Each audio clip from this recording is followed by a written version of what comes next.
have Robert Olimene joining us once again. Robert, you're welcome back on the show.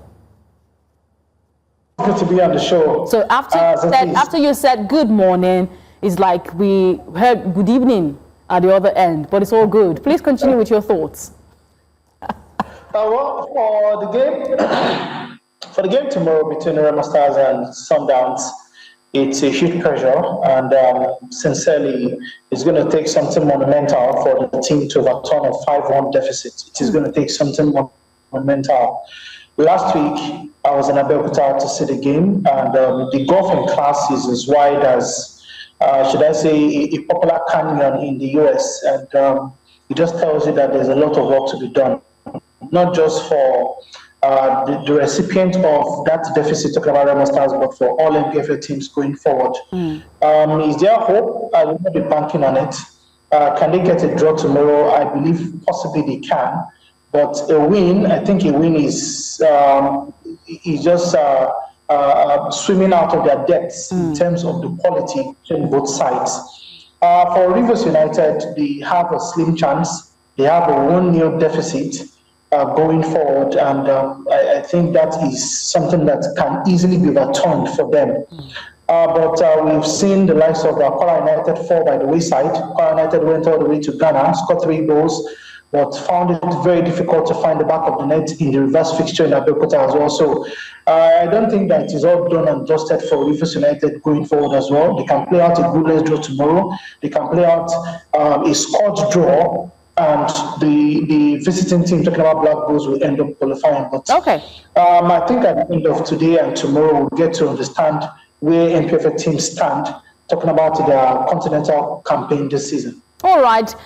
We've talked about this for a very long time, that NPFL teams, they find it hard to challenge against other league sides, representatives from other league sides across the continent. But, Robert, I'm just asking just to fulfill all righteousness. What do these performances from this side, what does this say about the current strength of the Nigeria Premier Football League? I need you to say this because a lot have been clamoring for players from the NPFL to be called up to the senior national team, the Super Eagles.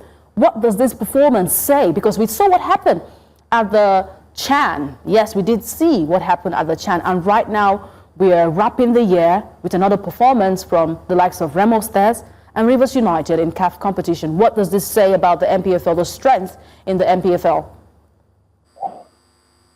I think our performances on the continent say so much about our league, and I'll quickly highlight some of them. When our league goes on break, possibly for the past 2 seasons, it has been able to register an amazing calendar, which is commendable. But going forward, for our league, you look at the fact that when it comes to preseason, we don't have the strongest preparations. Why is that so, or how is that so? You get to understand that when it comes to preseason preparations, most especially for teams playing continental football, they don't get to play quality opponents leading up to their campaign on the continent. And if you look at this side by side with other African nations or other African teams who get to play, who get to prepare for their preseason, you find a sharp contrast. And quickly, using Mamelodi Sundowns and of course Orlando Pirates as an example, for Sundowns they played in the FIFA Club World Cup. I would call it a preseason tournament for them because that competition came after the season, and you get to see what they do when it comes to continental football. Same thing as Al Ahly of Egypt. You also look at Orlando Pirates. Orlando Pirates played teams from Cyprus as well as 2 teams from the Spanish La Liga, not Spanish La Liga B. I mean the core Spanish La Liga in itself, the Premier League in Spain, in preparation for their season.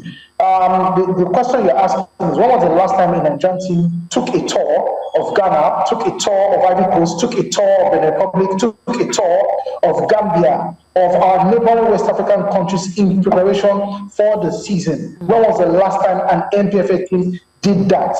And you look at some of the differences in the results to get at the end of the day. Also, looking at the fact that for most of our NPFL teams in the past 4 or 5 seasons, a lot of them have not been playing on their own grounds.